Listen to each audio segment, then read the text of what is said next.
কিন্তু আমার ভাইজানেরা, এ নবী পাকের উম্মত উম্মতিরা, এ নবী দেবানরা, বিশ্ব নবী রাসূলুল্লাহ সাল্লাল্লাহু আলাইহি ওয়াসাল্লাম মদিনার মসজিদে নববী শরীফে সাহাবাদেরকে নিয়ে আলোচনা করছেন। এ যুবকেরা, আমার দয়ার নবী রাসূলুল্লাহ সাহাবাদেরকে বলেছিলেন, এ আমার সাহাবারা, আমি রাসূলুল্লাহ তোমাদেরকে জানিয়ে দিলাম, তার ভিতরে তিনটে আমল থাকবে, যার ভিতরে তিনটে জিনিস থাকবে, যার ভিতরে তিনটে আমল থাকবে। এ আমার সাহাবারা, ওই তিনটে আমল যদি আমার উম্মত উম্মতি নারী পুরুষরা যদি জমিনের উপরে আসমানের নিচে যদি আমলগুলো করতে পারে, আমি রাসূলুল্লাহ জানিয়ে দিলাম, আমার ওই সকল উম্মত উম্মতিদের অসম্ভব জিনিসগুলোকে আমার আল্লাহ পাক সম্ভব করে দেবে। যদি বলবেন না। এখন আপনারা যারা এখানে বসেছেন বাবাজি, কিসের জন্য বসেছেন বলেন তো? কিসের জন্য? জান্নাতের আশায় বসেছেন তো নাকি? কথা বলেন আগে। জান্নাতের আশায় আপনারা বসেছেন, আর এই আশা আছে আল্লাহ আমাদের যেন জাহান্নামে কখনো না দেন। যদি আমাদের দেন তো জান্নাতেই দেন, জাহান্নামে দেবেন না। এই আশায় আমরা এখানে বসে আছি। কিন্তু অনেকে বলবে, হুজুর আপনি কি ওয়াজ করছেন? এখানে তো বেশি অর্ধেক 80% ছেলে নামাজ পড়ে না, রোজা রাখে না, যাকাত দেয় না, ফিতরা দেয় না, দান খায়রাত করে না। অনেকেই তো বসে আছে, তাহলে তাদের অবস্থা কি? আজকের দিনে আমি আপনাদের কাছে প্রমাণ দিতে চাই যে বিশ্বাস করুন, যারা এই গভীর রজনীতে 12টার পরে আল্লাহর পাক রব্বুল আলামিনের ঘরে এবং রাসূলুল্লাহর ঘরের পাশে এই কোরআনের পাখিদের সহযোগিতা করার জন্য যারা এই জান্নাতের বাগানের ভিতরে আপনারা বসেছেন, হয়তো আপনারা গুনাহগার, খাতাকার, সিয়াকার, কিন্তু আজকে আমার আল্লাহ পাক আপনাদের মতো মানুষকে ভালোবেসেছেন, প্যার করেছেন, নির্বাচন করেছেন।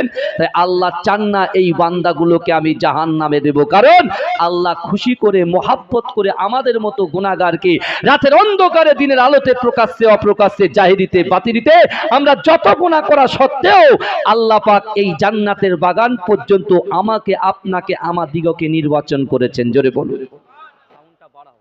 আমার বাবাজিরা ভালো করে বোঝেন, আল্লাহ পাক আমাদেরকে নির্বাচন করেছেন। কিসের জন্য নির্বাচন করেছেন? আল্লাহ বলছে, বান্দা আমি আল্লাহ পাক রব্বুল আলামিন সারা কুল কায়নাত সৃষ্টি করেছি।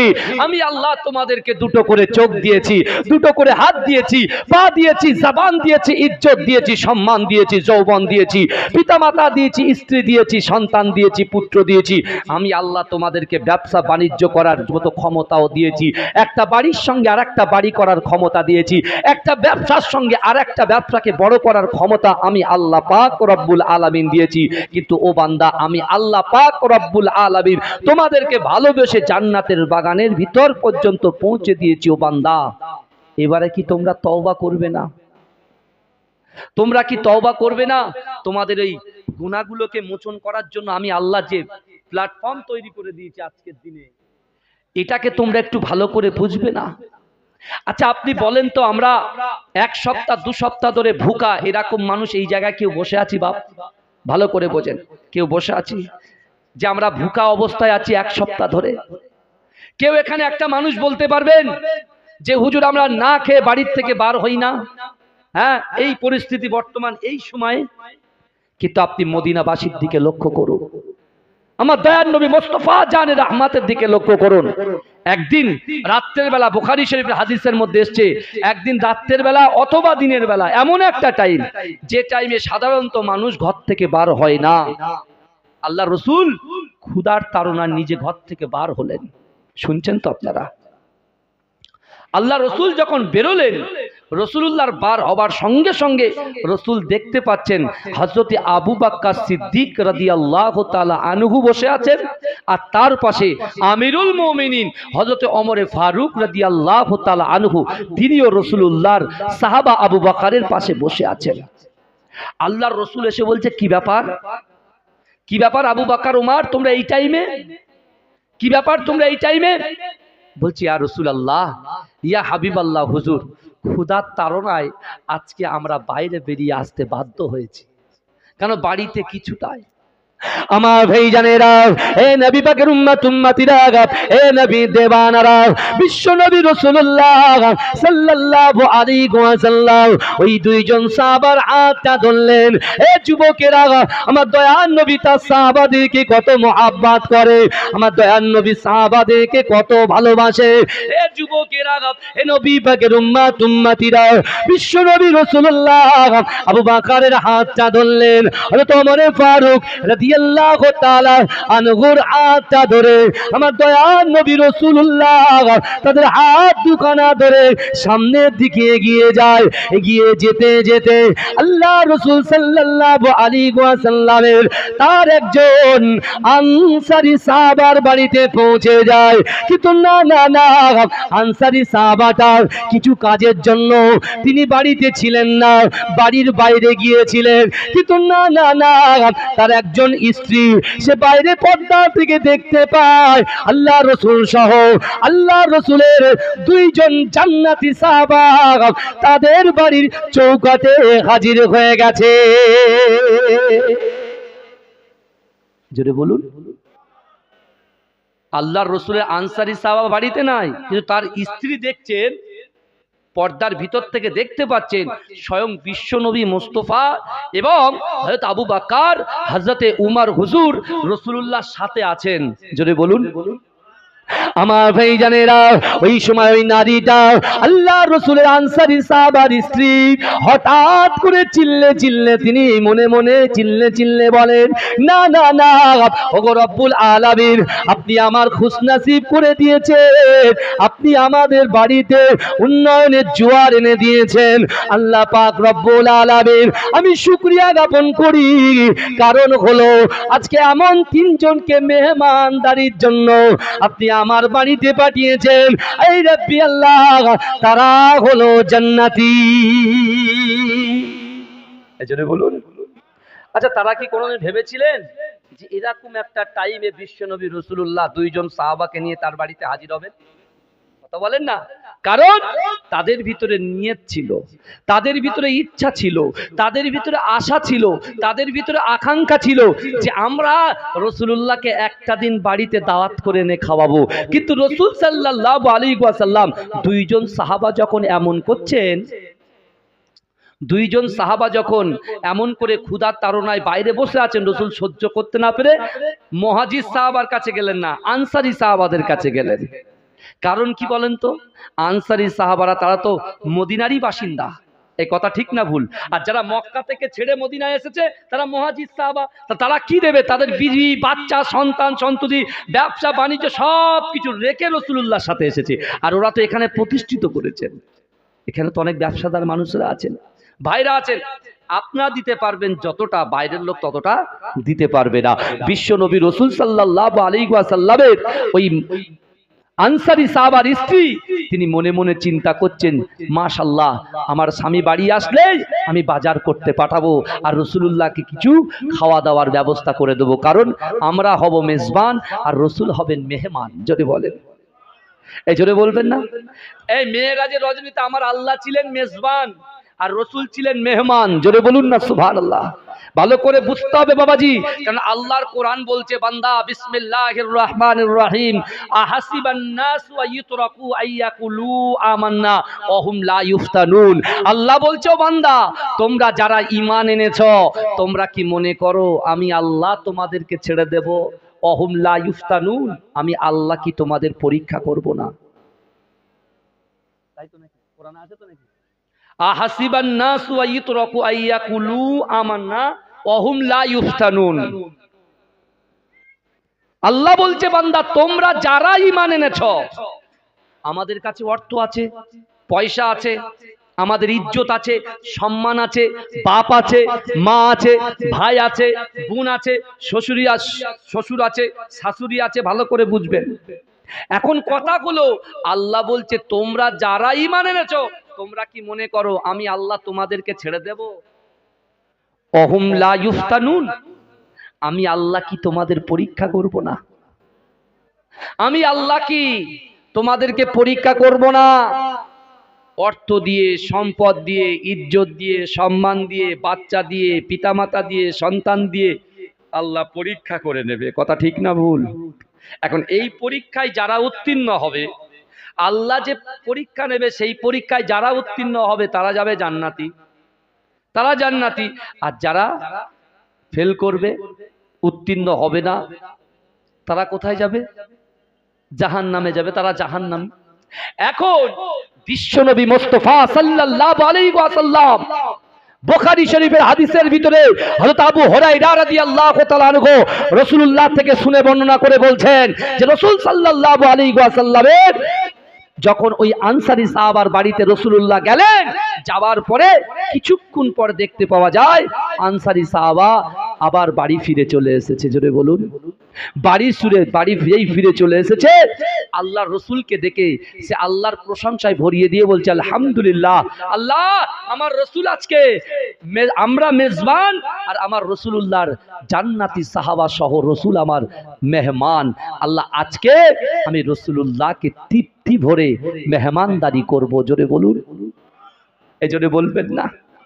বিশ্বনবী মুস্তাফা সাল্লাল্লাহু আলাইহি ওয়াসাল্লামকে বলছেন, ইয়া রাসূলুল্লাহ আপনি ওয়েট করুন, ঘরের জায়গা বিছিয়ে দিয়েছে সুন্দর করে। এই জায়গা দেওয়ার পরে আল্লাহ রসুল বলছে, আমার সাহাবা শোনো, তুমি জানো দুধওয়ালা কোনো পশু যেন কুরবানি না করো, জবাই না করো। রসুল বলছে দুধওয়ালা কুরবানি, দুধওয়ালা পশু যেন জবাই না করো। বলছে এমন একটা পশু ক্রয় করো বা এমন একটা পশু তুমি জবা করো যেটা যেন একটু ছোট ছোট হয়। কারণ রসুলুল্লাহ দেখছেন যে না আমরা এসে গেছি হঠাৎ, আর এখন হঠাৎ করে যদি কারোর বাড়িতে প্রচুর লোকজন আসে তখন তো আর অনেক রকম কিছু অ্যারেঞ্জমেন্ট করা যায় না, কথা ঠিক না ভুল? হ্যাঁ, আল্লাহ রসুলের ওই সাহাবা কি করলেন, একটা ছোট্ট বকরিকে জবাই করে সুন্দর করে ভুনা করে আল্লাহর রসুলের সাহাবাদের সামনে দিয়ে দিলেন এবং সাহাবা রসুল সহ তৃপ্তি করে খেলেন। জোরে বলুন। ভালো করে বুঝবেন আল্লাহ কি নিয়ামত আমাদের দিয়েছে, আর আমরা সেই নিয়ামত ভক্ষণ করে কি করছি একটু ভালো করে বুঝে যাবেন আমি হাদিসটা এই জায়গায় কেন নিয়ে এসেছি। আমার ভাইজানেরা, এ নবী পাকের উম্মতিরা, এ নবী দেবানারা, বিশ্ব নবী রাসূলুল্লাহ সাল্লাল্লাহু আলাইহি ওয়াসাল্লামের দুইজন সাহাবা হযরত আবু বকর সিদ্দিক রাদিয়াল্লাহু তাআলা আনহু, হযরত ওমর ফারুক রাদিয়াল্লাহু তাআলা আনহু, দুজন উদার বনে খাওয়ার পরে আল্লাহ রাসূল তাদেরকে ঘর থেকে বার করছেন। এ যুবকেরা, কিছুক্ষণ পরে আল্লাহর রাসূল আবু বকর ওমরকে বলছেন, ও বাবা আবু বকর, ও বাবা উসমান, ও বাবা আবু বকর, ও বাবা উমর, তোমরা বলে তোমাদের ক্ষুধা কি নিবারণ হয়েছে? বলছি ইয়া রাসূলুল্লাহ, হাবিবাল্লাহ, আলহামদুলিল্লাহ, আল্লাহ আমাদের ক্ষুধা নিবারণ করে দিয়েছে। এ যুবকেরা, এই কথা বলার সাথে সাথে আল্লাহর রাসূল চোখ দিয়ে অজার নয়নে ঝরঝর করে পানি বার হয়। আল্লাহর রাসূল সাহাবাদের দিকে তাকায়, তাও বাকা জিজ্ঞাসা করে, ইয়া রাসূলুল্লাহ, হাবিবাল্লাহ, আপনি এমন করে ক্রন্দন কেন করেন? ইয়া রাসূলুল্লাহ, হাবিবাল্লাহ, আপনি এমন করে কেন ক্রন্দন করেন?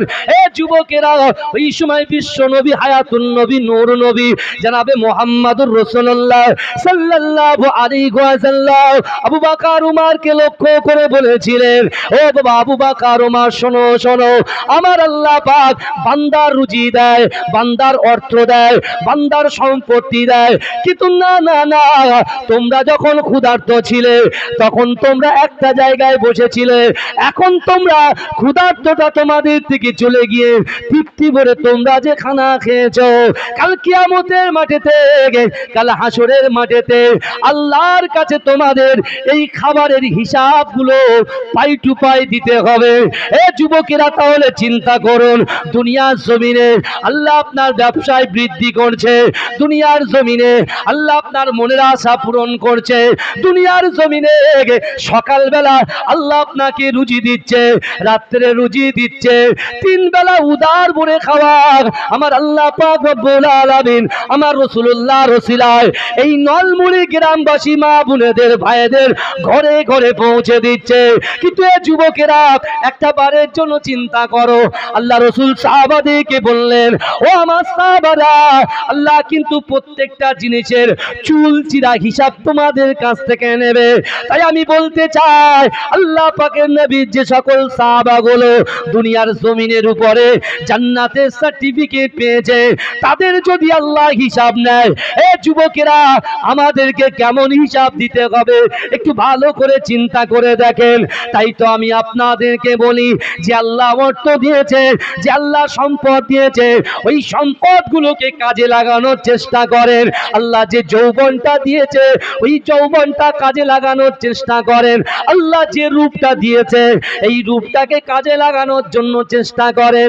এ যুবকেরা, এ নবী পাকের উম্মতিরা, আজকে আপনি চিন্তা করুন, আমার আল্লাহ পাক কোরআন পাকের মধ্যে পরিষ্কারভাবে জানিয়ে দিলেন, ও আম্মাস সাইলা ফালা তানহার, যদি কোনো মানুষ, কোনো ব্যক্তি, কোনো মানুষের কাছে হাত পাতে, ওই হাতটাকে তোমরা কখনো জন্য ফেরত দিও না।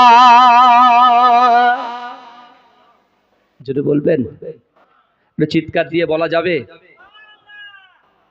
আমার বাবাজিরা চিন্তা করে, বিশ্বনবী রাসূল সাল্লাল্লাহু আলাইহি ওয়াসাল্লাম সাহাবাদেরকে বলছে আল্লাহ চুলচিরা হিসাব নেবে। শুনছেন তো? আর রাসূল বলছে চুলচিরা হিসাব যদি সাহাবাদের কাছ থেকে নেয়, তাহলে আমরা কারা? রাসূলুল্লাহর উম্মত। দিনের আলোতে, প্রকাশ্যে অপ্রকাশ্যে, জাহিরিতে বাতিনিতে কত গুনাহ হয়ে গেছে। গুনাহ তো করে করে একদম জমিন থেকে আসমান পর্যন্ত ঠেকিয়ে দিয়েছি। আর আমার যুবকদের ভাইদেরকে আমরা মহাব্বত করি বলে যুবকটা বেশি বেশি করে আমি করি। কিন্তু আমার ভাইরা হিসাব দিতে পারবেন তো? নামাজ ছেড়ে দিচ্ছেন, আল্লাহর সামনে দাঁড়াতে পারবেন তো? রোজা ছেড়ে দিচ্ছেন, আল্লাহর সামনে দাঁড়াতে পারবেন তো? দান খায়রাত করা কমিয়ে দিচ্ছেন, আগে যে লোক দিত 20,000 এখন কমিয়ে দিচ্ছে 10,000, দাঁড়াতে পারবেন তো? কারণ কি? বলছে হুজুর ইনকামই হয় না, রুজিতে বরকত নাই, তা কি করে দেবো? আরে রুজিতে বরকত তো হবে, কিন্তু আপনি তো সেই ট্রাকে হাঁটছেন না, আপনি তো এদিক ওদিক করে ফেলে দিচ্ছেন। আপনার পীরের আওলাদ আমার মুজাদ্দেদ জামান দাদা হুজুর পীর কেবলা রাহমাতুল্লাহ আলাইহি, এই বাংলার জমিনে যখন কোনো মাদ্রাসা ছিল না, কোন মাদ্রাসা ছিল না, আমার মুজাদ্দেদ জামানের 30,000 খলিফা আছে। কত হাজার? জোরে বলেন। 30,000। 30,000 খলিফা আছে।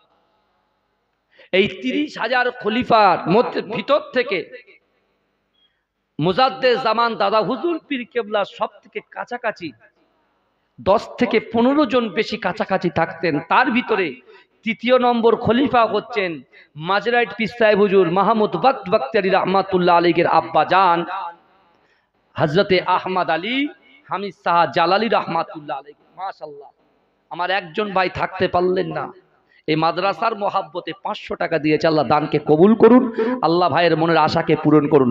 জলসাও চলবে, আপনারা যদি পারেন এসে দেবেন, কোনো অসুবিধা নেই, ঘাটতি রেখে যাব না ইনশাআল্লাহ। এটা দরুদ শরীফ পড়েন, আল্লাহুম্মা সাল্লি আলা। ভাইজান মাইক আলা আপনি প্রথমে যে বয়েল করছিলেন যে সাউন্ডটা দিচ্ছিলেন, সেই সাউন্ডটা দেন, বলা টান না, একবার ভালো খাইয়ে দিয়ে পরে আবার খারাপ খাইয়ে দিলে মুশকিল হয়ে যাবে না। তার উপরে রাত্রের বেলা আর একটু শুনে চা দিতে বলেন ভাই, এসে এক ফোঁটা কিছু খাওয়ার তো দূরের কথা, ডাইরেক্ট তাড়াহুড়ো করেই শুধু চলে এসছে। বাবাজি ভালো করে বোঝেন, বিশ্বনবী রাসূল সাল্লাল্লাহু আলাইহি ওয়াসাল্লাম তিনি তো আমাদের প্রত্যেকটা বিপদ আপদ থেকে সেভ করে দিয়ে গেছেন। জোরে বলবেন না সুবহানাল্লাহ। প্রত্যেকটা বিপদ আপদ থেকে যদি সেই ট্রাকে আমরা হাঁটি, আমাদের উপরে কোনোদিন বিপদ আসবে না, কোনোদিন বিপদ আসবে না। যদি বলেন হুজুর কিছু দলিল দিয়ে যান, আচ্ছা আপনারা বলেন তো বাবাজি, অর্থ সম্পদ ইজ্জত সম্মান এগুলো কি আমাদের সাথে যাবে? কবরে কি যাবে বলেন তো বাবা? কবরে দুটো জিনিস যাবে, ঈমান যাবে আর আমল যাবে, এর বাইরে আর কিছু যাবে? কথা বলে, ঈমান যাবে আর আমল যাবে, এর বাইরে আর কিছু যাবে না। ঈমান আমাদের তো আছে, আমরা কালেমা পড়েছি লা ইলাহা ইল্লাল্লাহ মুহাম্মাদুর রাসূলুল্লাহ। আমল কি আছে আমাদের? আমার আপনার আমল কি আছে? আমরা তো জলসা শুনি বাবা, আমল কি আছে তাই রাসূল ১৫০০ বছর আগে তিনটা আমল দিয়ে গেছে, কোরআনের দলিল দিয়ে গেছে। আর বলে গেছেন আমার রাসূল জবান দিয়ে যে কথা বলে আসমানের উপরে ওই কথাটাকে আমার আল্লাহ কবুল করে নেয়। জোরে বলে, জোরে বলা যাবে না। রাসূলুল্লাহ সাল্লাল্লাহু আলাইহি ওয়াসাল্লাম প্রথম সাহাবাদেরকে যে আমল দিয়েছেন সেই আমলের ভিতরে প্রথম যে কোরআনের আয়াতটা তেলাওয়াত করেছিলেন, ১ নম্বর বিসমিল্লাহির রহমানির রহিম, ইয়া আইয়ুহাল্লাযীনা আমানু ওয়াত্তাকুল্লাহ ওয়া কুনু মা'আস সাদিকিন। জোরে বলুন। ১ নম্বর আল্লাহর ভয় আমল আমাদের করতে হবে। ১ নম্বর আমল কি বাপ? আল্লাহর ভয়।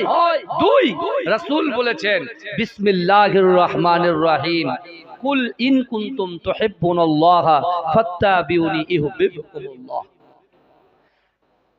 আমার আল্লাহ নবীকে বলছেন হাবিব আপনি জানিয়ে দেন আপনার উম্মত উম্মতি আমার বান্দা বান্দিকে যারা আমি আল্লাহ আমাকে ভালোবাসতে চায়, আমাকে ভালোবাসার জায়গায় আপনাকে ভালোবাসে, আপনাকে মহব্বত করে, আপনি তাকে বিশ্ব নবী মুস্তাফা। জোরে বলে। তাহলে ১ হলো আল্লাহর ভয়, ২ হলো রাসূলুল্লাহর মহব্বত, ৩ নম্বরে যেটা রাসূল বলেছেন কোরআন শরীফে, যে কোরআনের কারখানায় আপনারা এসে বসে আছেন, বিশ্বাস করেন ওই কোরআন খুলে ৮২টা জায়গায় আকিমুস সালাত নামাজ কায়েম করো এই কথা বলা হয়েছে। আমার ভাইজানেরা, এ নবী পাকের উম্মত উম্মতিরা, এ নবী দেওয়ানরা, বিশ্ব নবী রাসূলুল্লাহ সাল্লাল্লাহু আলাইহি ওয়াসাল্লাম আজ থেকে ১৫০০ বছর আগে সাহাবাদেরকে বলেছিলেন, হে আমার সাহাবারা, আমি রাসূলুল্লাহ তোমাদেরকে জানিয়ে দিলাম যার ভিতরে ৩টি আমল থাকবে। ১ হচ্ছে আল্লাহর ভয়, ২ হচ্ছে রাসূলুল্লাহর মহব্বত, ৩ হচ্ছে নামাজের পাটিতে তোমাদের মনের কথা, তোমাদের অন্তরের কথা, তোমাদের কষ্টের কথা তোমরা যদি আল্লাহর সঙ্গে প্রকাশ করো, আমার আল্লাহ পাক তোমাদের অসম্ভব জিনিসগুলোকে সম্ভব করে দেবে। জোরে বলুন। আমার ভাইজানেরা, আল্লাহর রাসূলের একজন মুহাব্বতের সাহাবা যার নাম হলো হযরতে উবাদা রাদিয়াল্লাহু তাআলা আনহু। সাহাবাদের অনেক সাহাবা ছিল, ওই সাহাবার ভিতরে অত পরিচিত তার ছিল না। এই যুবকেরা মসজিদে নববী শরীফে আমার রাসূলুল্লাহ যখন এই কথা বলেছিলেন, আল্লাহর রাসূলের ওই সাহাবা হযরতে উবাদা রাদিয়াল্লাহু তাআলা আনহু মনে মনে নিয়ত করেছিলেন, মনে মনে সংকল্প করেছিলেন, ওগো রব্বুল আলামিন আল্লাহ আপনার হাবিব বলেছে যার ভিতরে আল্লাহর ভয় থাকবে, যার ভিতরে রাসূলুল্লাহর মহব্বত থাকবে, যার ভিতরে নামাজ থাকবে, আল্লাহ তার অসম্ভব জিনিসকে সম্ভব করে দেবে। এ যুবকেরা, ওই সাহাবা উবাদা আল্লাহর দরবারে দুহাত উত্তোলন করলেন, ওগো রব্বুল আলামিন আল্লাহ আমি উবাদা আপনাকে ভয় করি, আপনার রাসূলকে মহব্বত করি, আমি ৫ ওয়াক্ত নামাজ আল্লাহর রাসূলের পিছনে আদায় করি। না না না, আমি আমার চোখে দেখি যারা নামাজ পড়ে না, যারা দান খায়রাত করে না, যারা আপনাকে ভয় করে না, যারা সাগীরা গুনাহ করে, যারা কবিরা গুনাহ করে, যারা পরকীয়ার মধ্যে লিপ্ত থাকে, ওগো রব্বুল আলামিন আল্লাহ সকলকে তো আপনি অর্থ দিয়ে ঢেলে সাজিয়ে দিচ্ছেন, সকলের তো বহু উট আপনি দান করছেন, কিন্তু ওগো রব্বুল আলামিন আল্লাহ আমি উবাদা আমার মনের খয়েশ, মনের ইচ্ছা আপনার হাবিব আপনার দোস্ত বলেছে না না না, ৩টা আমল যদি আমার কোন উম্মত করে, আমার কোন সাহাবারা করে, আমি রাসূলুল্লাহ জানিয়ে দিলাম আমার আল্লাহ পাক তাদের মনের আশাটাকে কবুল করে না। পিছনের ভাইরা একটু জোরে হবে। হ্যাঁ, উবাদা রাসূলুল্লাহর কথাটা শুনেছে, শুনে সে করছে যে আমার তো নামটা কত নাই। আচ্ছা, অনেক তো ওলামারা জলসা করে, তো সবার কি এরকম নাম ডাক আছে নাকি? কিছু কিছু ভাইরাল বক্তাদের বিশাল নাম না, এই কথা বলেন না আমার বাবাজিরা। কিন্তু আল্লাহর রাসূলের ওই সাহাবা হযরত উবাদার অত বেশি নাম ডাক ছিল না। কারণ কি? নুনানে নুন খায়, নুনান্তে পান্তা ফুরায়, এরকম একটা কথা আছে না? বলে হুজুর নুনানি নুন খায় আর নুন আনতে পান্তা ফুরায়। এরকম একজন সাহাবা যার কাছে অর্থ ছিল না, বাড়ি ছিল না, ব্যবসা ছিল না, বাণিজ্য ছিল না, কিন্তু ছিল তার কলিজার ভিতরে আল্লাহর ভয়, রাসূলুল্লাহর মহাব্বত। জোরে বলুন। সে মসজিদে নববীতে রাসূলুল্লাহর এই কথা শুনে সে একদিন ফজরের নামাজ পড়ছেন, ফজরের নামাজ কায়েম করে আল্লাহর কাছে দুহাত তুলেছেন। আপনারা যেমন ফজরের নামাজে আল্লাহর কাছে হাত তোলেন, আমার মা বোনেরা যারা নামাজ আদায় করে তারাও আল্লাহর কাছে হাত তোলে। তোলে কি তোলে না? কথা বলে দিলে দিলে ঠান্ডা নিয়ে যাও আমার বাবাজিরা। হযরত উবাদা আল্লাহকে বলছেন নামাজের পাটিতে অন্তরের কথা, মনের কথা খুলে বলছেন। আর আমি আপনাদের পীরের আওলাদ হিসেবে বলে গেলাম, আপনাদের দুর্বলতার কথা জিন্দেগিতে কোনো বন্ধু বান্ধবী কাউকে শেয়ার করবেন না, জিন্দেগিতে শেয়ার করবেন না। যদি বেটা আপনি করেছেন, আপনি কিন্তু ফেসে গেছেন, এটা মনে রাখবেন। কারণ আপনি যে বন্ধুকে বিশ্বাস করে, যে বন্ধুর বিশ্বাস করে আপনি বলছেন, সেই বন্ধু কিন্তু চায়ের দোকানে চায়ের চুমুক দেবে আর আপনার নামে গীবত করবে, যে জানিস তো ওর এই সমস্যা আছে, ওর এই সব আছে, নানান রকম জিনিস মায়েদেরকে বলে গেল। তা হযরত উবাদা ফজরের নামাজে মসজিদে নববীর ভিতরে সুন্নাত আদায় করে আল্লাহর কাছে কাঁদতে শুরু করলেন। ওগো রব্বুল আলামিন আল্লাহ পাক, আমার অর্থ নাই, সম্পদ নাই, আমার ইজ্জত নাই আল্লাহ পাক, কিন্তু আমার রাসূলুল্লাহ সাল্লাল্লাহু আলাইহি ওয়াসাল্লাম তিনি বলেছেন কোন মানুষের ভিতরে আল্লাহর ভয়, রাসূলুল্লাহর মুহাব্বত নামাজের পাটিতে সে যদি আল্লাহর কাছে চায়, আমার আল্লাহ পাক তাকে সেটা পূরণ করে দেয়। হে যুবকেরা, হে নবী পাকের উম্মতিরা, উবাদা রাদিয়াল্লাহু তাআলা আনহু আল্লাহকে বলছে, আল্লাহ পাক না না না না না, আমি আপনার কাছে কিছু বেশি কিছু চাই না, আমি শুধু চাই আপনি মদিনার জমিনে অনেক ব্যক্তি আছে তারা ঠিকঠাক ভাবে ইবাদত বান্দেগি করে না, তো আল্লাহ পাক রব্বুল আলামিন তাদেরকে আপনি অর্থ দিচ্ছেন, তাদেরকে আপনি সম্পদ দিচ্ছেন, তাদেরকে অনেক উটের মালিক করিয়ে দিচ্ছেন, কিন্তু না না না, আমি উবাদা আমার কিছু উটের মালিক করে আল্লাহকে বলল, আল্লাহ সবাই তো উট চাইছে, সবাই তো উট চাইছে, সবাই তো নামাজ পড়ে না, রোজা রাখে না, কিন্তু আপনাকে আল্লাহ বলে স্বীকার করে তাদেরকে তো আপনি ভরিয়ে দিচ্ছেন। আমি তো সত্যিকারের আপনাকে ভয় করি, রসুলকে মহব্বত করি, ভালোবাসি, তাহলে আমার কি দু চারটে উটের ব্যবস্থা আপনি করে দেবেন না? ভাই রুজি দেনেওয়ালার মালিক কে? কথা বলেন না। ইজ্জত দেনেওয়ালার মালিক কে? আবার রুজি কেড়ে নেওয়ার মালিক কে? ইজ্জত কেড়ে নেওয়ার মালিক কে? আমার আল্লাহ।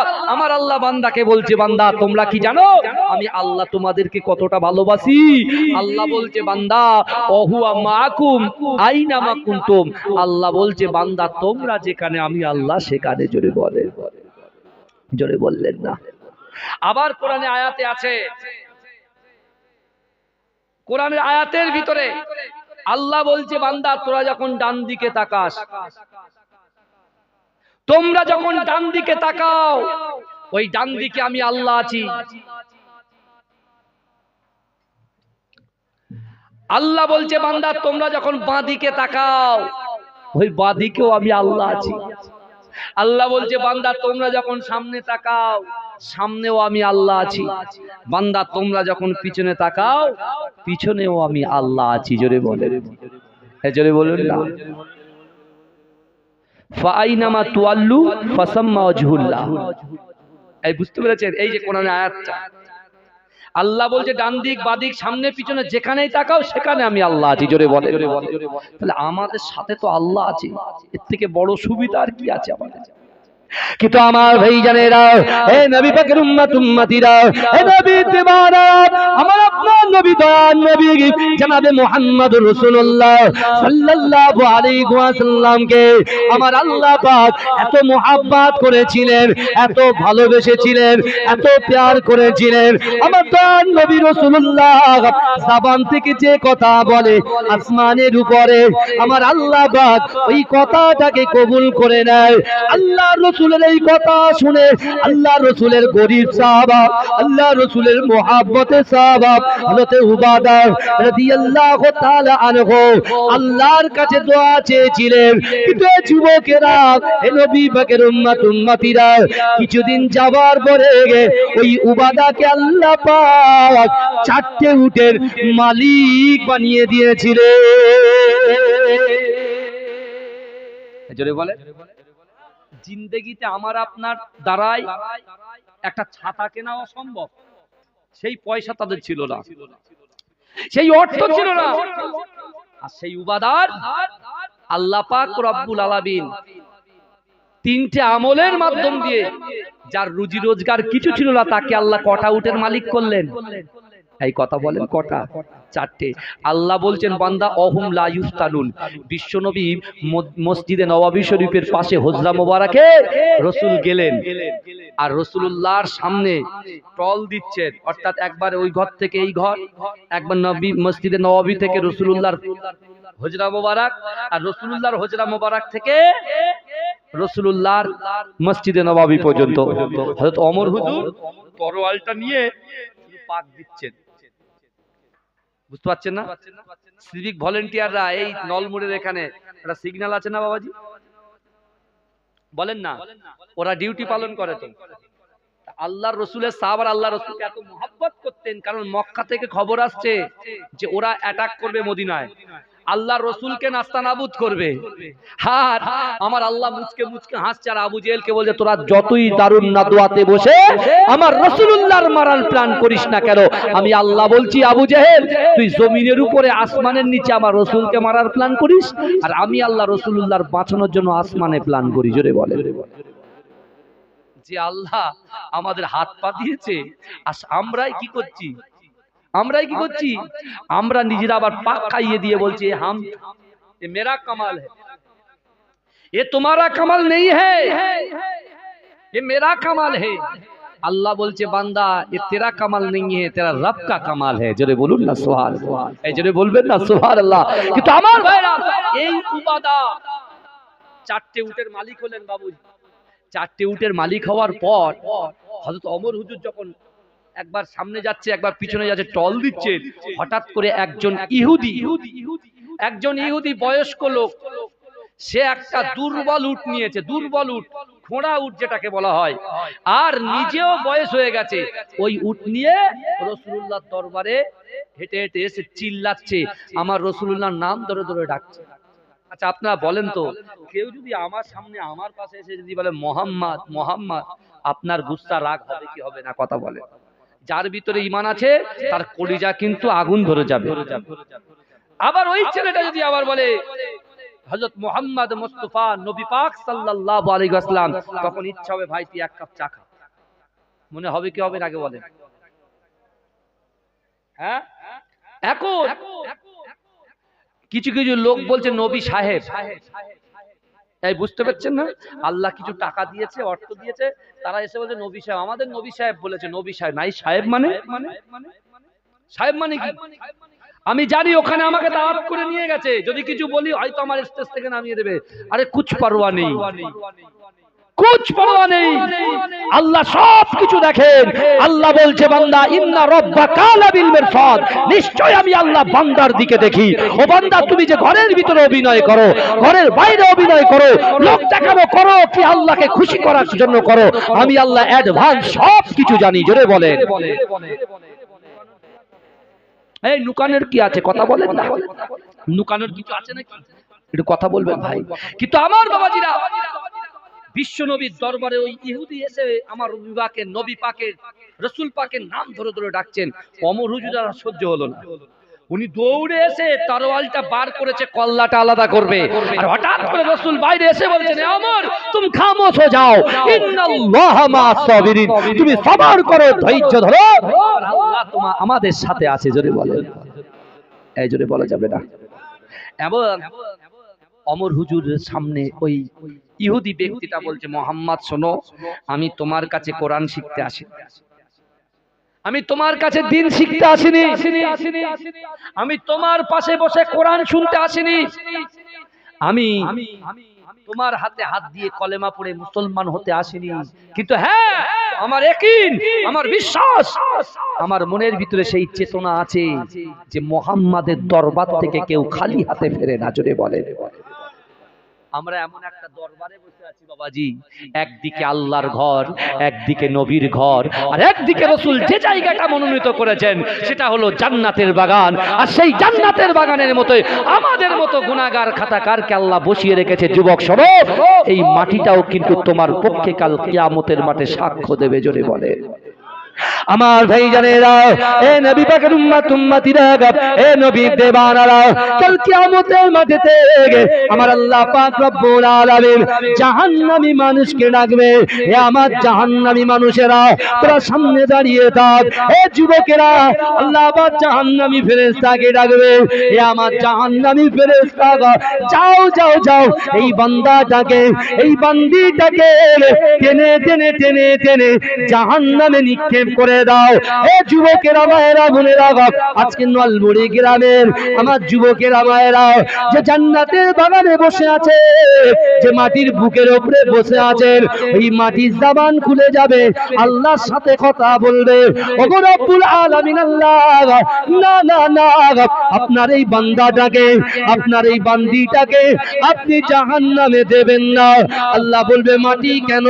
বলছেন না না না, আপনার ঘরের পাশে, আপনার নবীর ঘরের পাশে আপনার বান্দারা আপনার নবীর মুহাব্বত করে ভালোবেসে কোরআনের পাখিদের উন্নতি করবে, তারা কিছু টাকা দিয়েছে, অর্থ দিয়েছে, শুধু অর্থ টাকা দেয় না, ওয়ায়ুসাব্বিহুনাকা ওয়ায়ুহাম্মিদুনাকা ওয়ায়ুকাব্বিরুনাকা, সুবহানাল্লাহ বলেছে, আলহামদুলিল্লাহ বলেছে, আল্লাহু আকবার বলে তাকবীর দিয়েছে, দান খায়রাত সদকা করেছে। ওগো রব্বুল আলামিন আল্লাহ, ওই বান্দাটাকে আপনি জাহান্নামে দেবেন না। এ যুবকেরা, আমার আল্লাহ হচ্ছে গফুরুর রহিম, আমার আল্লাহ হচ্ছে মালিক ইয়াউমিদ্দিন, আমার আল্লাহ পাকের রহমতে দোষ মারবে। আল্লাহ তখন জান্নাতি ফেরেশতাকে ডাকবে, এ আমার জান্নাতি ফেরেশতা, যাও যাও যাও আমার এই জাহান্নামী বান্দাগুলোকে ধরে ধরে ধরে ধরে আমি আল্লাহ পাকের দয়ার জান্নাতে পৌঁছে দাও। জোরে বলা যাবে? তাহলে এই মাটির উপরে বসে আপনাদের উপকার হলো না অপকার হলো? উপকার হলো। তা বিশ্ব নবী রাসূলুল্লাহ সাল্লাল্লাহু আলাইহি ওয়াসাল্লামের দরবারে এসে ওই ইহুদি যুবকটা, ওই ইহুদি মুরব্বিটা আল্লাহ রাসূলকে বলছেন, আমি ঈমান আনবো না, কিন্তু আপনার দরবার থেকে খালি হাতেও ফিরবো না, এই বিশ্বাস আমার আছে। আল্লাহ রাসূল চিন্তা করছেন নিশ্চয়ই কিছু চাইবে। আল্লাহ রাসূল জিজ্ঞাসা করলেন কি চাই? আর ঠিক ওই টাইমে আল্লাহ রাসূল সাল্লাল্লাহু আলাইহি ওয়াসাল্লামের ওই সাহাবা হযরত উবাদা, আল্লাহ যাকে চারটে উটের মালিক করেছে, সে ওই টাইমে প্রবেশ করছে কোথায়? মসজিদে নববীর ভিতরে। এসে সাইডে দাঁড়িয়ে আছে। ভাই আলোচনা ঠিক আছে তো নাকি? এই আলোচনা ঠিক আছে তো? তাকবীর দেন, নারে তাকবীর, নারে তাকবীর, মাশাআল্লাহ। আমি আর বেশি চাপ দেবো না, কারণ হচ্ছে কি বলেন তো, কেন এমন একটা টাইম ঘুম ঘুম, কিন্তু আমার মনে হয় কারোর ঘুমে আর চোখে ঘুম নেই, ইনশাআল্লাহ ওরা বসেই থাকবে, যাদের থাকার তারা নিশ্চয়ই থাকবে। কিন্তু আমার বাবাজিরা, ভাইরা বোনেরা, ভালো করে বোঝার চেষ্টা করেন। বিশ্বনবী মুস্তাফা ঘর থেকে বার হয়ে বলছে কি চাই? বলছে আমাকে একটা উট দিতে হবে। এ কি দিতে হবে? ইহুদি বলছে আমাকে উট দিতে হবে। আর আমরা যখন কালেকশন করবো আমরা বলবো কার জন্য দিতে হবে? হাফেজদের জন্য দিতে হবে। কেন 50টা ছাত্র এখানে পড়াশোনা করে, তারও বেশি, আরো বেশি, আরো বেশি। এই 50টা ছাত্রের বোর্ডিং চালাতে গেলে কি হয়? আমি তো তেতুলিয়া, আবু জাফরিয়া, সিদ্দিকিয়া, খারিজিয়া মাদ্রাসায় পড়াশোনা করেছি বাবা। তৎকালীন সময়ে 450 ছাত্রছাত্রী আমরা ছিলাম। এখন আমার বন্ধুরা অনেক বড় বড় জলসা করে, আমার থেকে খুব ভালো ওয়াইজিন এবং খুব ভালো বায়ান করতে পারে। বিশ্বাস করো, আমার খুব ভালো লাগে, আনন্দ হয় যে একসঙ্গে ছিলাম ছোটবেলায়, একই ঘরে থাকতাম, হ্যাঁ আনন্দ করতাম। আর ওখানে দুটো চাচাজি ছিল রান্নি, একটার নাম হচ্ছে লোকমান চাচাজি আর একটার নাম হচ্ছে কুতুব চাচাজি। আর যেহেতু আমি পীরের আওলাদ ছিলাম বলে ওদের একটু চোখটা আমাদের দিকে ছিল, বুঝতে পেরেছেন? আমার ফুরফুরা দরবার শরীফ থেকে ভাই সাহেব হুজুরাও ছিল, তাদের নাম আমি প্রকাশ করছি না। কিন্তু আমার ভাইরা ভালো করে বোঝে, উনি কি করতেন? রবিবার করে একবার এক সাজ গোস্ত হতো, রবিবার করে তাও গোস্ত দিতে কটা, 1 পিস করে গোস্ত, ঝোলও থাকতো না। তা আমি লোকমান চাচাজি আর কুতুব চাচাজির কাছে খুব খাতির করতাম, কারণ আমার গোস্তের ঝোলটা খেতে খুব ভালো লাগে, বুঝতে পেরেছেন? যে একটু করে গোস্তের ঝোল যদি হয় ভাতটা নাড়িয়ে খাওয়া যায়, আর নতবা যদি নাও হয় তাহলে আমরা কি করতাম, আলু পোড়াতাম, আলু পুড়িয়ে একদম পেঁয়াজ আপনার লঙ্কা দিয়ে আলু ভর্তা করতাম। আর মাশাআল্লাহ বলতে তো অসুবিধা নেই, এই বলতে অসুবিধা নেই, বিশ্বাস করেন ইজ্জত দেনেওয়ালার মালিক আল্লাহ। যে ডাল খেয়েছি ওই ডালটা যদি এইভাবে ঢালা হয় সামনাসামনি মুখ দেখা যাবে আপনার আয়নার মতো, ডালে কিছু থাকতো না, বুঝতে পারছেন না? ডালে সত্যি কিছু থাকতো না। ওই সব খাওয়া দাওয়া করেছি বলে হয়তো, আর নিচের বেডে শুয়েছি বলে, নিচে একদম আপনার চাটা বিছিয়ে শুয়েছি বলে, বিছানা বিছিয়ে শুয়েছি বলে হয়তো আল্লাহ এইটুকু ইজ্জত দিয়েছে। আমার এই ভাইগুলোকেও দেবে, আর যারা আছে তাদের সাথে একটু সাবধান, কারণ এই ছেলেটার মাথায় যারা হাত বুলিয়ে দেবে, এদের অন্ন যদি তুলে দিয়ে এরা যে নিঃশ্বাসটা নেবে, প্রত্যেকটা নিঃশ্বাসের সাথে এই গ্রামটাকে আল্লাহ পাক সাতটায় জারিয়া হিসাবে কবুল করে দেবে। জোরে বলে, এই জোরে বলা যাবে না? এখন বিশ্ব নবীর দরবারে ইহুদি বলছে উট লাগবে, যে রাসূলুল্লাহ সাহাবা আনসারী সাহাবাদের বাড়িতে খেতে যায় তারা কি করে দেবে উট? এই শুনতে পাচ্ছেন? আল্লাহ কোরআনে বলছে বান্দা অহুম লা ইফতানুন, আমি আল্লাহ পরীক্ষা করব। শুনছেন তো আমার কথা? আমি আল্লাহ পরীক্ষা করব। এখন উবাদার পরীক্ষা শুরু হয়ে গেছে, কারণ উবাদার কাছে কটা উট আছে দেখি সবাই শুনেছে কিনা, কটা উট আছে? 4টে। উবাদার কাছে 4টে উট আছে। রসুল সামনে এগিয়ে গিয়ে ইহুদির হাতটা ধরেছে, কারণ রসুল তো বোঝাবে, এবারে দিতে পারবে না। অনেক সময় দেখবেন 500 টাকার নোট আছে, হঠাৎ করে বাসে উঠলেন বা ট্রেনে উঠলেন, একটা ভিক্ষুক হাত পাতলেন, তার কাছেও দিয়ে তো বলতে পারবেন না যে 10 টাকা নাও, বাদ বাকি টাকা ফেরত দাও, 490 টাকা ফেরত দাও। তার কাছে তো পয়সা নেই, দিতে গেলে আমার 500 টাকা দিতে হবে। তখন কি হবে? কেন এ ঠিক করে রেখেছে আমি বাজারে যাবো, বাজার করবো, আমার সন্তানরা খাবে। ওই সময় দোয়া হয় না, অনেক অনেক মানে মোল সাহেব পয়সা দেয় না, মোল সাহেব পয়সা দেয়, মুখে দাঁড়িয়ে আছে, মাথায় টুপি আছে, জুব্বা আছে, আর ওর কাছে 500 টাকা কড়কড়ের একটা নোট আছে, ও দেবে কি করে? খুচরো নেই, কিছু করার নেই, ওর কাছেও নেই, পাশেও নেই, তখন চুপচাপ দাঁড়িয়ে থাকে। আর যার কাছে পয়সা আছে সে হ্যাঁ হ্যাঁ করে হাসে। বলে দেখেছি হুজুর কিরাম নিজে খায়, লোকের খাওয়ায়, লোকের কাছে খায়, নিজে খাওয়ায় না। বুঝতে পারছেন না? এরকম মন্তব্য করে। কে কি মন্তব্য করলো কুছ পরোয়া নেই, আপনার বাদ দেন। কিন্তু আল্লাহর রাসূল সাল্লাল্লাহু আলাইহি ওয়াসাল্লাম এই ইহুদির দিকে আগিয়ে গেলেন। আমার ভাইজানেরা, এ নবী পাকের উম্মত উম্মতিরা, এ নবীর দেওয়ানরা, আমার আপনার নবী দা নবী জনাবে মুহাম্মদুর রাসূলুল্লাহ সাল্লাল্লাহু আলাইহি ওয়াসাল্লাম ওই ইহুদির হাতটা ধরে আমার রাসূলুল্লাহ ওঝার নয়নে ঝরঝর ঝরঝর ঝরঝর করে কাঁদছেন আর বলছে বাবা না না না, আমি রাসূলুল্লাহর কাছে দেবার মতো কিছু নয়। কিন্তু যুবকেরা আল্লাহর রাসূলের চোখের পানি দেখে আল্লাহর রাসূলের ওই গরীব সাহাবা হযরত উবাদা রাদিয়াল্লাহু তাআলা আনহু মনে মনে চিন্তা করে না না না না না না, আমি উবাদা, আমার কাছে 4টে উট আছে, আমার আল্লাহ তো সব কিছু দেখে। আমার আল্লাহ কোরআনে বলে বান্দা নাহনু আকরাবু ইলাইকা মিন হাবলিল ওয়ারিদ, হে বান্দা আমি আল্লাহ তোমার ঘাড়ের শিরা উপশিরা থেকে অতি নিকটবর্তী, তোমার সঙ্গে থাকি। কিন্তু না না না, আমি উবাদা, আমার 4টে উট আছে, আমার আল্লাহ জানে, আর আমি পেয়েছি আমার রাসূলুল্লাহর কদমের ওসিলায়। এ যুবকেরা, কোন সাহাবারা বুঝতে পারলো না যে উবাদা আল্লাহর রাসূলের জন্য একটা উট সে দান করে দেবে, কখনো তাদের মাথায় এই কথা আসে না। কিন্তু না না না, আল্লাহর রাসূলের কান্না দেখে হযরত উবাদার কাল কিয়ামতের কথা মনে পড়ে যায়। না না না, অর্থ যাবে না, সম্পদ যাবে না, স্ত্রী যাবে না, পুত্র যাবে না, ভাই যাবে না, বোন যাবে না, ঈমান আর আমল যাবে। কার ঈমান কতটা মজবুত যে রাসূলুল্লাহকে মহব্বত করবে, তার ঈমান ততটা মজবুত হবে। যে আল্লাহকে ভয় করবে, তার ঈমান ততটা মজবুত হবে। এ যুবকেরা, ভাইয়েরা, বোনেরা, ওই সময় বিশ্ব নবী রাসূলুল্লাহ সাল্লাল্লাহু আলাইহি ওয়াসাল্লামের ওই মহব্বতের সাহাবা হযরত উবাদা রাদিয়াল্লাহু তাআলা আনহু অচার নয়নে কাঁদে আর মনে মনে চিন্তা করে, আল্লাহ যদি কিয়ামতের মাঠে জিজ্ঞাসা করে, ও বাবা উবাদা তুমি তো রাসূলুল্লাহর ওসিলায় আমি আল্লাহর কাছে দোয়া চেয়েছি, আল্লাহ পাক আমাকে কিছু উটের মালিক করে দেন। তুমি রাসূলুল্লাহর কদমে তুলার ওসিলা নিয়ে আমি আল্লাহর কাছে দোয়া করার জন্য তোমাকে আমি রাসূলুল্লাহর খাতিরে 4টে উট তোমাকে দান করেছিলাম, 4টে উটের মালিক করেছিলাম। কিন্তু বাবা উবাদা তোমার হাবিব যখন একজন ইহুদির সামনে কাঁদে তখন তুমি কোথায় ছিলে? তোমার কাছে 4টে উট থাকা সত্ত্বেও একটা উট আমার হাবিবুল্লাহকে তুমি দিলে না। এ যুবকেরা এই না চিন্তা করে উবাদা মনে মনে ভাবে কাল কিয়ামতের মাঠে আল্লাহ যদি আমাকে পাকড়ে নেয় আমাকে কেউ বাঁচাতে পারবে না। এই না চিন্তা করে হযরত উবাদা রাদিয়াল্লাহু তাআলা আনহু আস্তে আস্তে সামনের দিকে অগ্রসর হয়ে আল্লাহর রাসূলের চোখের পানিটা মুছিয়ে দিলেন। আল্লাহর রাসূল বলছে, বাবা উবাদা কি ব্যাপার বাবা, তুমি এমন করে আমার চোখের পানি মোছাও কেন?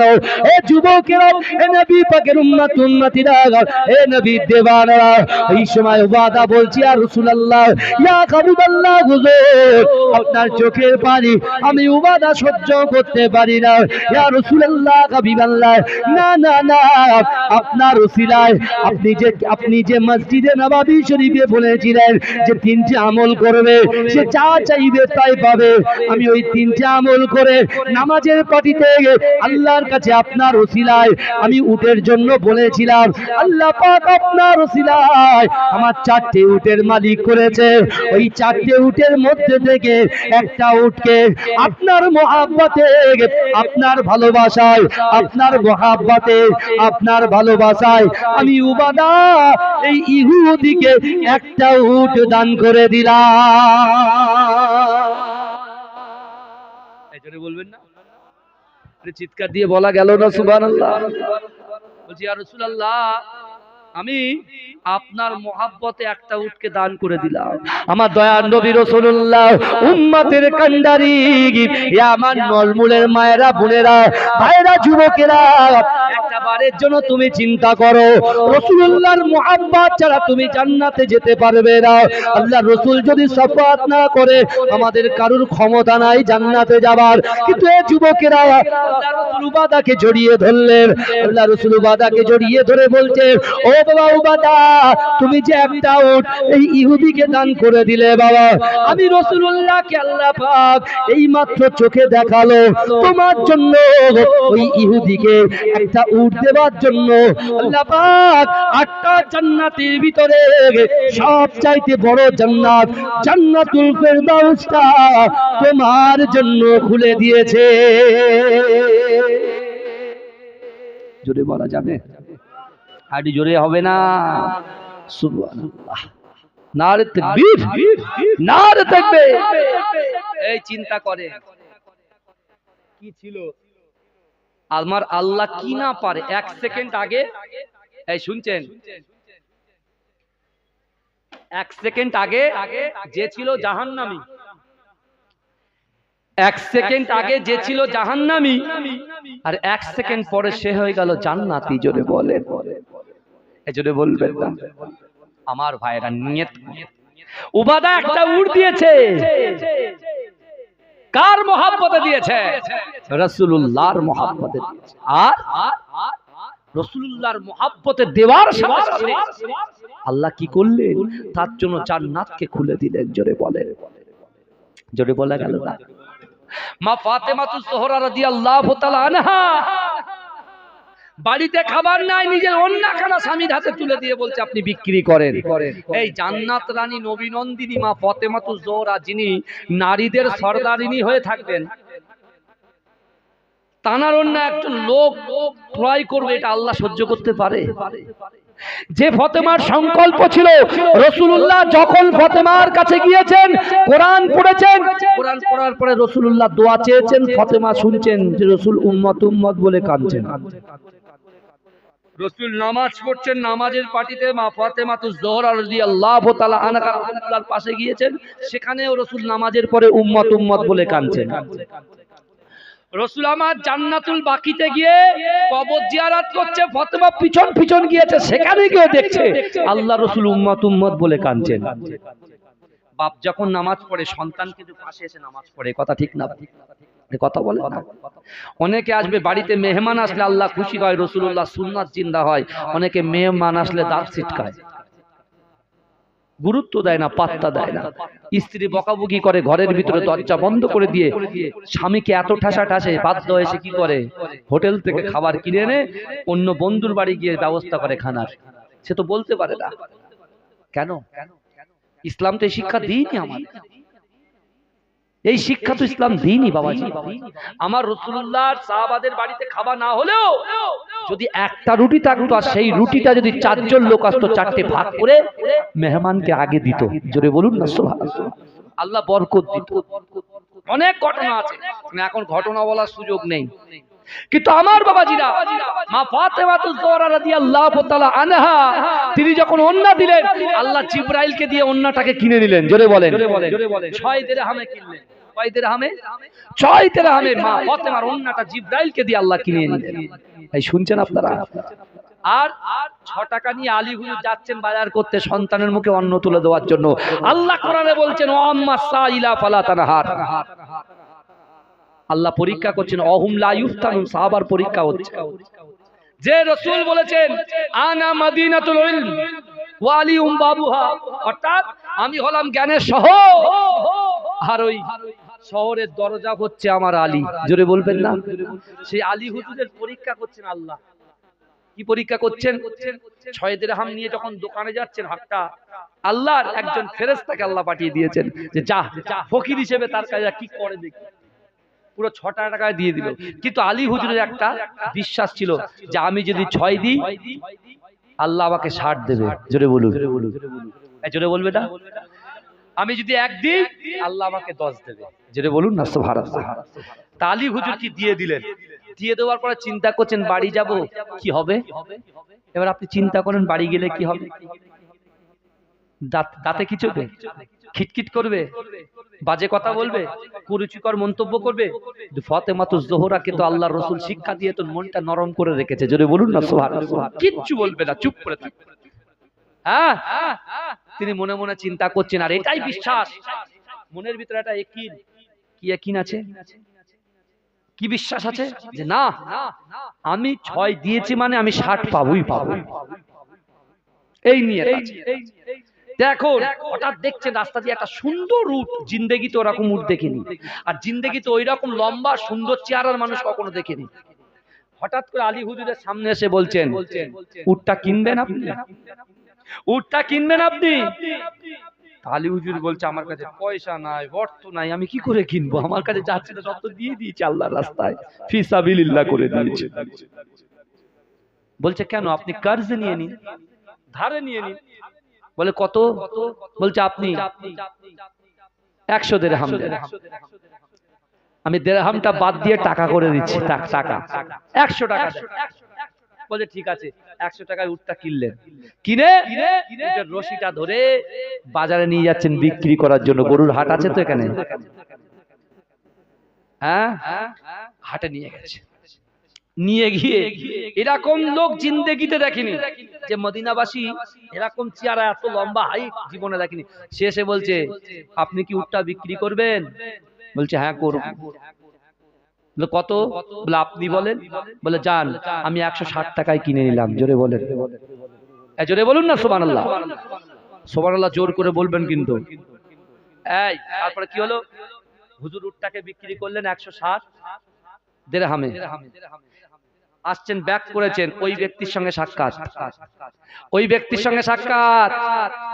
ওই ব্যক্তি যখন এসেছে বলছে আমার উট কই? বলে কেন? বিক্রি করে দিচ্ছি। বলে আমার টাকা কই? পকেটে আছে। বলে দেন। দিয়েছে। কত টাকা দিয়েছে? এই উটটা কিনেছে কত টাকায়?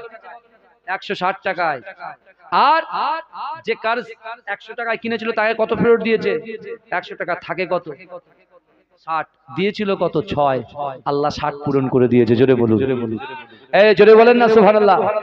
আনসাল ইবনে সাদ রাদিয়াল্লাহু তাআলা আনহু قال قال رسول الله صلى الله عليه وسلم ان العبد لا يعمل عمل اهل النار وانه من اهل الجنه وانما العمل اهل الجنه وانه من اهل النار انما العمل بالخواتيم। এ যুবকেরা, এ নবী পাকের উম্মতিরা, আমার দয়ার নবী বলেছে আমার সাহাবারা প্রত্যেকটা জিনিস নিয়তের উপরে নির্ভরশীল। প্রত্যেকটা জিনিস নিয়তের উপরে নির্ভরশীল। আলী হুজুর 60 টাকা একদম দম ভরে 2 বস্তা খাবার কিনেছে, অবস্থা 2 বস্তা খাবার কিনেছে। আর আমাদের বাড়ি যদি খাবার নিয়ে যায় কোত্থেকে এনেছে কোনো খবর নাই, ডাইরেক্ট ফ্রিজে গোডাউনে চলে যাবে, কিচেন রুম। এখন আলী হুজুর যখন 2 বস্তা নিয়ে গেছে, মা ফাতেমা তো জোরা তো দরজা খোলে না, বলছে আমার অন্যার এত দাম কোথায় পেয়েছেন, আগে আমার হিসেব দিয়ে তো আমার ঘরে তোলেন। জোরে বলুন না সুবহানাল্লাহ, জোরে বলবেন না। এটাই তো শরিয়াত, যে আমি যেটা ইনকাম করছি হালাল না হারাম, বুঝতে পারছেন না? এর আবার ব্যাখ্যা করতে গেলে অনেক টাইম যাবে, আমি ওদিকে যাব না। আল্লাহ কোরআনে বলছে বান্দা وسارعوا إلى مغفرة من ربكم وجنات عرضها السماوات والأرض أعدت للمتقين। জোরে বলুন না সুবহানাল্লাহ। আল্লাহ বলছে বান্দা তোমরা অতি দ্রুত অগ্রসর হও আমি আল্লাহ আমার ক্ষমার দিকে। এখন আমাদের ক্ষমা কোথায় আছে সেগুলো ভালো করে মেনশন করতে হবে, মার্ক করতে হবে কিসে ক্ষমা আছে। এই যে জান্নাতের বাগানে বসে আছেন, এতে ক্ষমা আছে, সুবহানাল্লাহ বলছেন ক্ষমা আছেন, আল্লাহু আকবার তাকবীর দিচ্ছেন ক্ষমা আছে। আমার এই হাফেজ সাহেব ভাইদেরকে আপনি দেখছেন ক্ষমা আছে। আপনি আল্লাহর ঘরের পাশে বসে আছেন ক্ষমা আছে, আমার রাসূলুল্লাহর ঘরের পাশে বসে আছেন ক্ষমা আছে। আপনি কিছু দিয়ে যাবেন ক্ষমা আছে, প্রত্যেকটা জিনিসে ক্ষমা আছে। বাড়ি শুয়ে থাকলে ক্ষমা পাওয়া যাবে? এই কথা বলেন না, পাওয়া যাবে? বছরে একটা দিন এসে বসবো, যদি মেলা হতো রে বাপ রে বাপ, বন্ধুরা জাগিয়ে যায়, খালাতো ভাই ফুফুতো ভাই তার শালা, খালাতো ভাইয়ের বোনের শালার ভাতিজা সব চলে আসতো। কিন্তু আমার ভাইরা বিশ্বাস করুন, আল্লাহর অগণিত ফেরেশতারা আপনারা যা ইবাদত করেছেন সব বান্ডিল করে নিয়ে আল্লাহর কাছে জমা করে দেবে। জোরে বলুন। কিন্তু আমার ভাইরা আলী হুজুর যখন ঘরে গেলেন, মা ফাতেমাতুজ জোহরা দরজা যখন খুললেন না, আলী হুজুর একটু মনক্ষুণ্ণ হয়ে পুরো মাল সামান তুলে রাসূলুল্লাহর বাড়ি নিয়ে হাজির হয়ে গেছে। জোরে বলুন না সুবহানাল্লাহ। জামাই গিয়েছে শ্বশুর বাড়ি। আমার ভাইজানেরা, এ নবী পাকের উম্মতিরা, এ নবী দেবানরা, আমার দয়ার নবী রাসূলুল্লাহ যখন কোন মক্কার যুবকগুলো গরম হয়ে যেত, আমার রাসূলুল্লাহ তাদের সুন্দর বাণী দিয়ে সুন্দর কথা বলে তাদের রাগটাকে ঠান্ডা করে দিত। জোরে বলুন।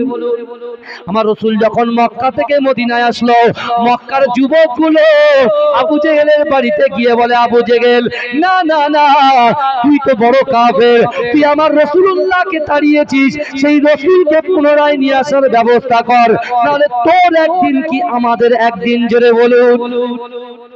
অনেক সময় নেতাদের ভয়ে অনেকে চুপচাপ গুটিয়ে বসে থাকে, আর মোকা ফেলে আবার ময়দানে ঝাঁপিয়ে পড়ে। কথা ঠিক না ভুল? এই কথা বলে না, চুপচাপ বসে থাকে। এখন আবু জেহেল এমন একটা নেতা ছিল, রাসূলকে ভালোবাসতো ওর এলাকার যুবকরা, কিন্তু ভয়ে প্রকাশ করতো না, কারণ অপারেশন শুরু হয়ে যাবে, মারকে খাবে। এখন বুঝতে পারছেন না? তা এখন সামনে থেকে চুপচাপ রয়েছে। রাসূল যখন মদিনায় চলে গেছে, মক্কার ছেলেরা গাঠবন্ধন হয়েছে, একে অপরের হাতে লেগে বলছে, চল আবু জেহেল আবু সুফিয়ানের বাড়ি, যারা রাসূলুল্লাহকে তাড়িয়েছে। আজকে যে রাসূলকে আমাদের খাওয়া না হলেও, আমাদের মনে কষ্ট হলেও, আব্দুল্লাহর বেটা মুহাম্মদ মুস্তাফা সাল্লাল্লাহু আলাইহি ওয়াসাল্লামকে যদি এক নজরে দেখতাম, আমাদের কষ্ট দূরীভূত হয়ে যেত। জোরে বলুন।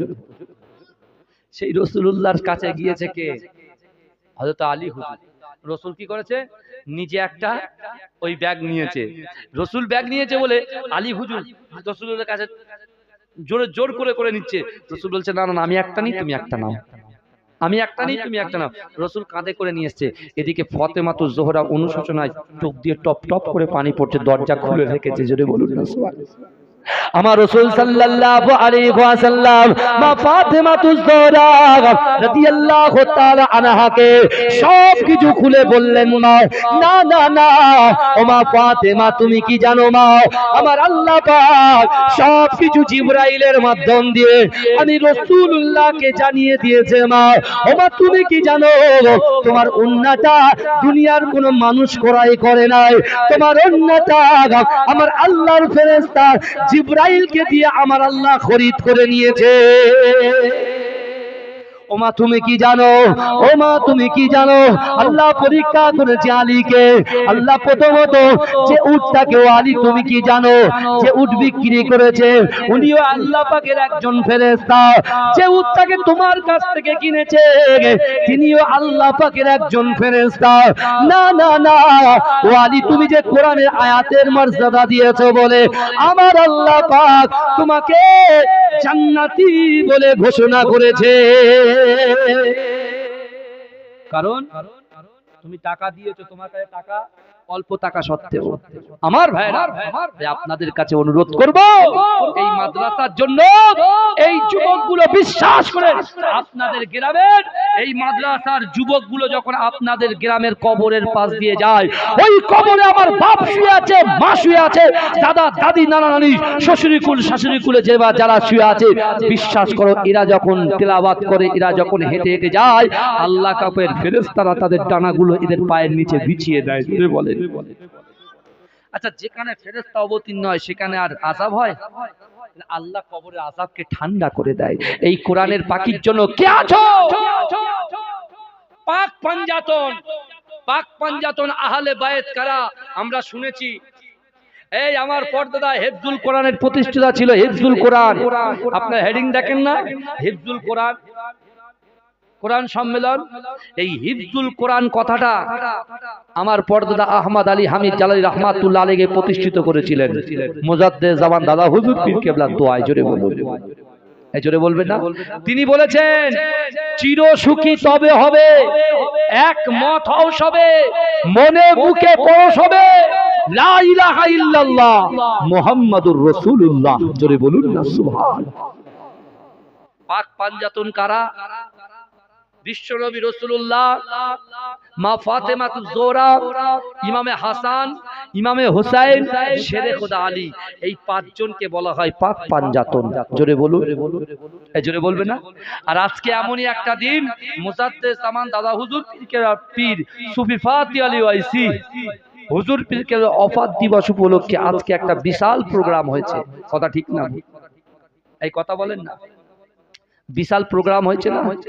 হ্যাঁ, কে ছিলেন? সুফি ফাতি আলী ওয়াইসি। আমার আপনার মতো গুনাহগাররা তার হাতে হাত দিয়েছে, কলেমা পড়েছে, তার কাছে আমল শিখেছে, আমল করিয়েছে, জিকির করিয়েছে, ততক্ষণ পর্যন্ত সুফি ফাতি আলী ওয়াইসি ওই দরবার থেকে তুলে নিয়ে যতক্ষণ আমার রাসূলুল্লাহর সাথে তাকে সাক্ষাৎ না করিয়ে দিয়েছে। জোরে বলবেন না? আজকে আমি আপনার একটা ছোট্ট সেই পীরের আওলাদ, বিশেষ করে ওই মানিকতলায় যে মিলাদটা হয়েছে, এই মিলাদের প্রতিষ্ঠাতা হচ্ছেন আমার পর্দাদা আহমদ আলী হামিদ জালালী হুজুর। আগে আমার আব্বা জান যেতেন, জলিল সাহেব হুজুর যেতেন, গালিব সাহেব হুজুর যেতেন, খালেক সাহেব হুজুর যেতেন। বুঝতে তখন অন্যরকম ছিল, তখন পরিবেশটা ছিল আলাদা। আর এখন মাশাআল্লাহ পরিবেশটা আরো ভালো হয়েছে।